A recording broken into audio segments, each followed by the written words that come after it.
Starting today, my sister and her husband are moving in with us. We didn't want any strangers staying with us, but suddenly John and my sister's husband barged into our house. John was upset because he had to leave.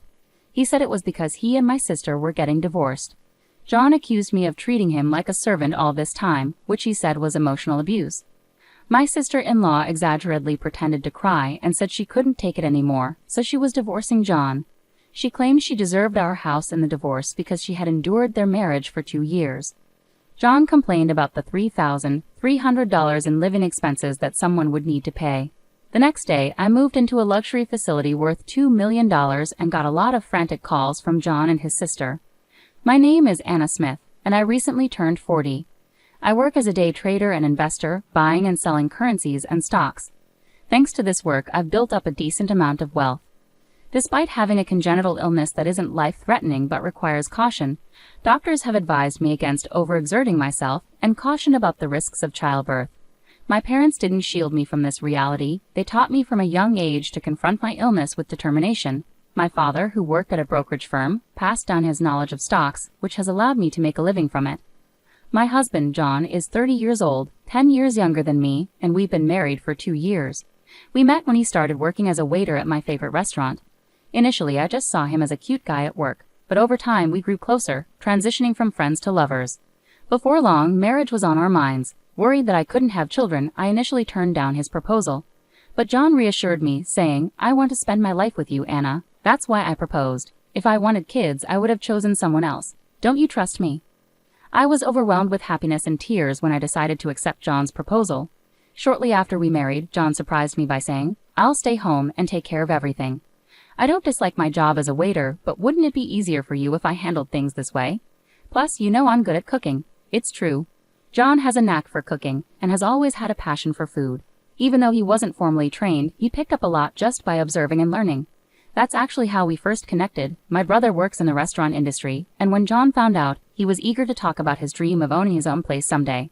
When I questioned what would happen to his dream if he became a stay-at-home husband, John responded firmly, "Do you think being at home means I can't pursue my own goals? That's a narrow view. Taking care of the home is important work. Besides, I want to be with you as much as possible." His eyes sparkled with sincerity, and I realized how much he valued our time together. When he sweetly proposed the idea of him staying at home, I couldn't resist agreeing. Initially, things went smoothly with me focusing on work, while John took care of the house. But gradually, things changed. The neatness of our newly living room gave way to clutter from comic books and video games. John started spending nights playing games in front of the TV, flipping his schedule upside down. "John, this has been getting out of hand lately," I finally confronted him. "Yeah, sorry. I'm really into this game right now. Can you let it slide until I finish it, please?" he pleaded, and reluctantly, I agreed to let him finish. But it didn't stop there. He moved on to the next game, leaving the house in disarray. When we first got married, John was meticulous about cleaning and making our home comfortable. He was such a great stay-at-home husband. What happened? I put up with it for a few months, but one day I couldn't hold back any longer. "John, we need to talk." "Huh? What about?" I felt like I was dealing with a grown man-child instead of my husband. It was like I was a mom telling her kid to finish homework before playing games. "We're married and equal partners. You chose to stay home, so please keep your end of the deal. I'm not saying you can't have fun, but finish your responsibilities first." I laid it all out, and John paused before replying, "Understood. I'm sorry for slacking. I'll only play after I finish my chores, I promise." True to his word, John resumed his duties as a stay-at-home husband, but something had changed. He seemed constantly unhappy. Before, he used to cook with joy and take pride in keeping the house tidy. Now he rushed through tasks and retreated to his room. Instead of gaming in the living room and reading comics on the sofa, he played online games in isolation. More and more, John would say things like, "Sorry, I have a dungeon raid tonight. Can you eat alone? I'll wash the dishes later." I'd watch him go to his room while I ate dinner by myself. Even if the food tasted good, eating alone made it less enjoyable. But since he was doing his housework as promised, I didn't say anything. It wasn't just dinner. "I have a guild battle tonight. Not sure when I'll be back. Go to bed without me," he'd say, and then wouldn't return to our bedroom. This happened almost every night. During the day, he'd often go out alone. If I asked where he was going, he'd just say shopping and wouldn't come back until evening. He always made sure to prepare my meals and leave them ready, which started to feel like a mocking gesture.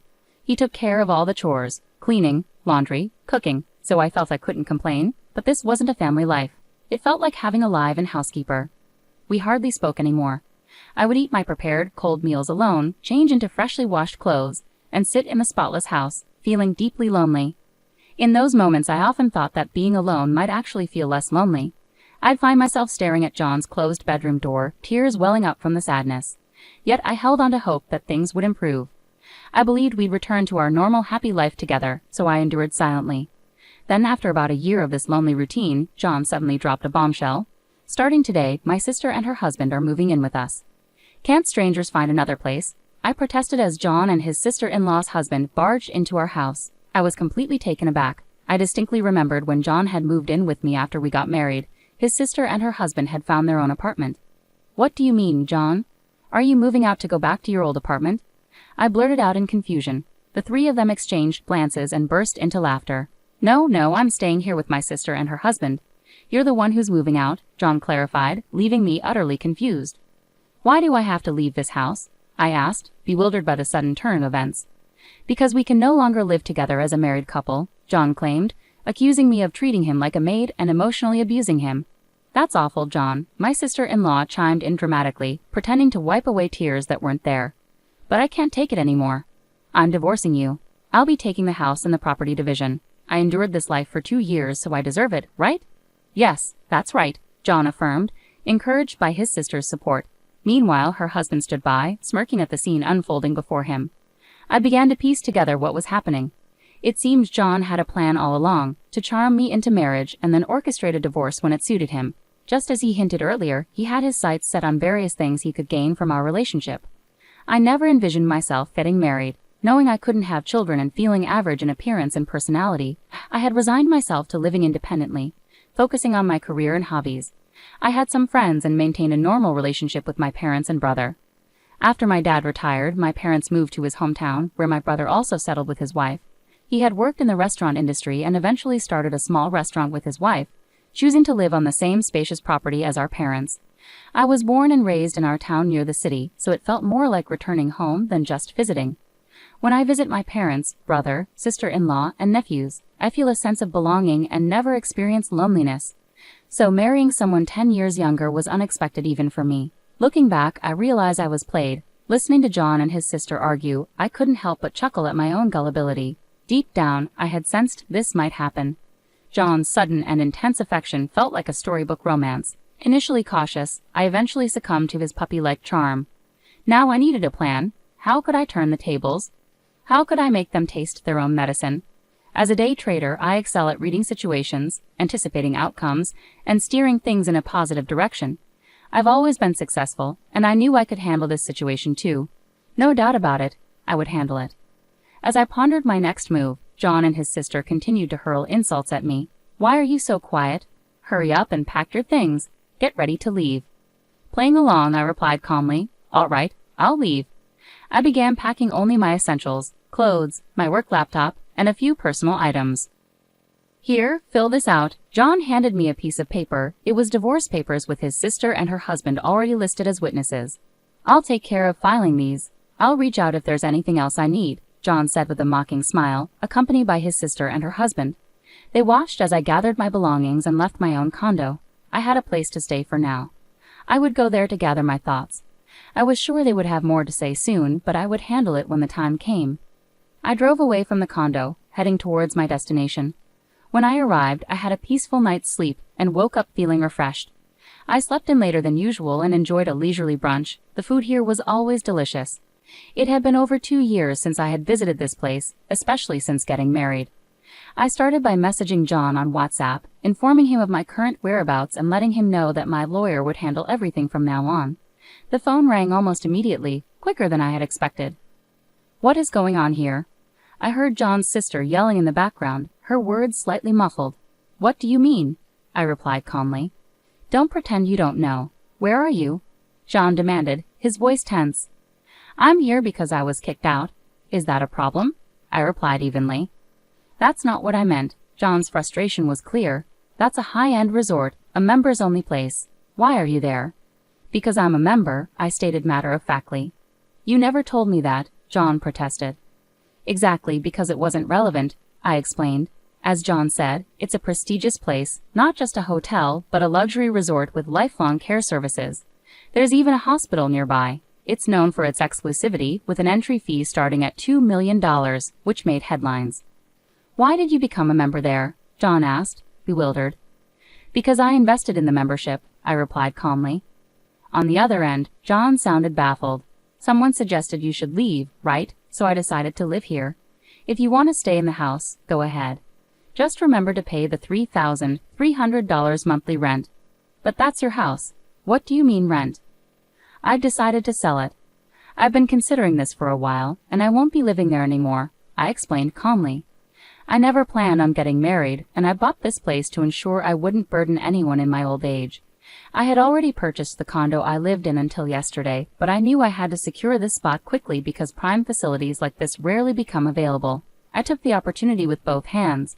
My plan was to move in here when I'm older. It's a bit far from the city, so retiring here full-time while I can still work felt premature. I kept it as a vacation home, visiting occasionally to unwind, but I kept it a secret from everyone except my accountant and lawyer. Give me that place too, John suddenly demanded. I should get half of it. How convenient for him. I was astonished by his audacity. I have no intention of giving it to you. From now on, please communicate with me through my lawyer. You have their contact information, right? Goodbye. With that, I hung up the phone and turned it off. I decided to head to the spa to unwind, not just from the stress of yesterday, but from the past 2 years altogether. To my surprise, John and his sister's family showed up at the hotel the next day. John argued at the front desk, insisting he had the right to enter because he was family. However, I had already instructed the staff not to allow anyone in without my explicit permission. This place was highly professional and respected my wishes. Initially, I contemplated ignoring them completely, but I didn't want to create any trouble for the facility. Reluctantly, I agreed to meet them in the hotel lobby, a public place with concierge nearby in case I needed assistance. When I asked what they wanted, John smiled and said, "Anna, you're so secretive. Why didn't you tell me about this place? Why keep it a secret?" "Yeah, why hide this from us?" his sister chimed in, echoing his smile. Looking at them together, they bore a striking resemblance not just in appearance but also in their manipulative nature.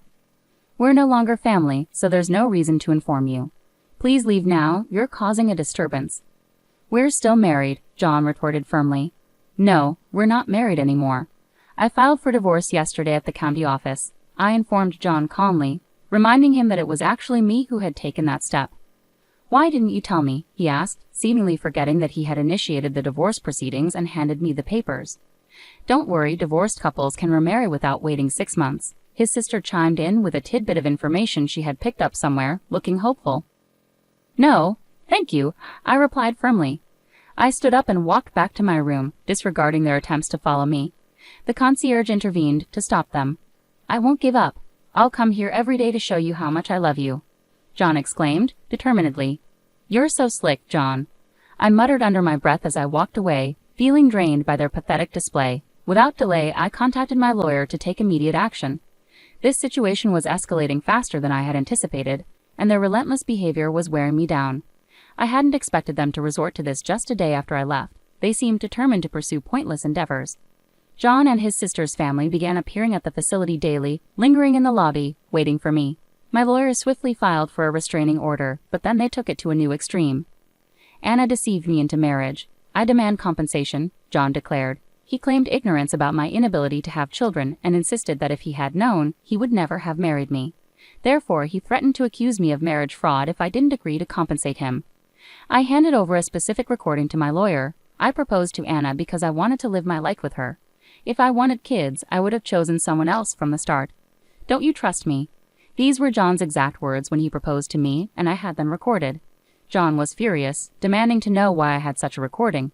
It was simply due to my cautious nature. I'd always kept a recorder running when I sensed something significant might happen. It's a habit born out of the belief that you never know what might occur in life. Initially, I trusted John and would listen to this recording alone, reflecting on how I felt at that moment. Little did I know it would prove so valuable. Now John was accusing me of forcing him to quit his job after marriage and do all the housework, alleging emotional abuse and demanding compensation. He even threatened to report me to the police for coercion if I didn't comply.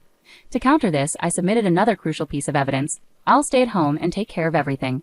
I don't hate my job as a waiter, but wouldn't it be easier for you to work this way? You know I'm good at cooking." These were John's own words, declaring his desire to be a stay-at-home husband, and I had them recorded as well. John's next attempt was to claim emotional distress from being secretly recorded, threatening to report me for illegal recording if I didn't pay compensation. However, there's no specific crime called illegal recording. While certain actions related to recordings can lead to penalties, simply making a recording itself is not illegal under most circumstances. Undeterred, John then demanded compensation for the divorce itself, despite being the one who initiated it without valid grounds and handing me completed divorce papers. I had recorded that conversation as well. My lawyer explained that, considering the situation, it was more likely that John owed me compensation instead. Finally, John tearfully pleaded for a division of assets. I agreed to consider his request and promised to assess the assets fairly. "I need you to vacate the condo. Once we've evaluated everything, we can meet at the lawyer's office." They left without further protest, allowing me to sell all the condo's furnishings and list the property for sale. As I had predicted, due to the increasing property values, it sold for a higher amount than initially anticipated. When I presented the total asset figures, John and his family were initially hopeful, assuming they'd get a substantial portion. So, I did half of this. John eagerly asked upon hearing the total in the tens of millions. Not quite. These figures reflect only assets acquired before our marriage, I clarified through my lawyer. John's expression turned to anger when he received a document showing his share as zero. The lawyer patiently explained, "The bulk of these assets were acquired before your marriage, John, so legally you have no claim to them. Regarding post-marriage income, you were entitled to half. But after deducting living expenses, necessary costs, and the compensation Anna claimed, your share amounts to a negative value." "Why do I owe compensation?" John demanded. The lawyer then presented the evidence. John had been unfaithful. His affair was with a woman he met through an online game. John had divulged details about me, mentioning my age and health condition, claiming he would inherit all my assets if anything happened to me, and boasting about his unrestricted spending. The woman didn't take him seriously but went along with it for the money he provided. She agreed to testify under the condition that I wouldn't seek compensation from her. "And here's another thing," she said. I played a recording of the girl's testimony where she confirmed John's statements about my health condition and his cynical remarks about having a child with me. "Consider yourself lucky you're not facing legal consequences. Thanks to you, I've had some interesting dreams and enjoyed good food. Let's call it even, and I won't pursue this any further," I told John firmly. He hung his head in defeat and accepted the outcome. Thus, my brief marriage came to a messy end. I haven't kept track of what happened to John and his sister's family afterward, nor do I have any interest in knowing, as long as they stay out of my life. That's all that matters to me now. Dwelling on it would only prolong my misery. The emotional toll was significant, but thankfully I have the resources and time to heal. I decided to take a world cruise on a luxury liner where I met people from all over the globe, explored numerous destinations, and had a truly wonderful time. There were moments when I felt a spark with some individuals, but memories of John held me back. I was determined not to let myself get hurt again. With that resolve, I returned home and began building a new life for myself. For a while, I enjoyed a leisurely life at the resort hotel, but soon I grew restless. At 40, I realized I was still young. Living with John, who was much younger, had made me overly conscious of my age. During my year-long cruise, I met a spirited woman over 80 who was still seeking love and adventure. Half her age, I wondered why I should give up on everything. Despite the disappointment with John, loving someone had been enjoyable. Why let him spoil the joy and possibility of loving again? That's how I started to feel. Just then, my phone lit up with a new message. It was from a man I had met on the cruise. He mentioned he would be visiting the U.S. soon and asked if we could have dinner together.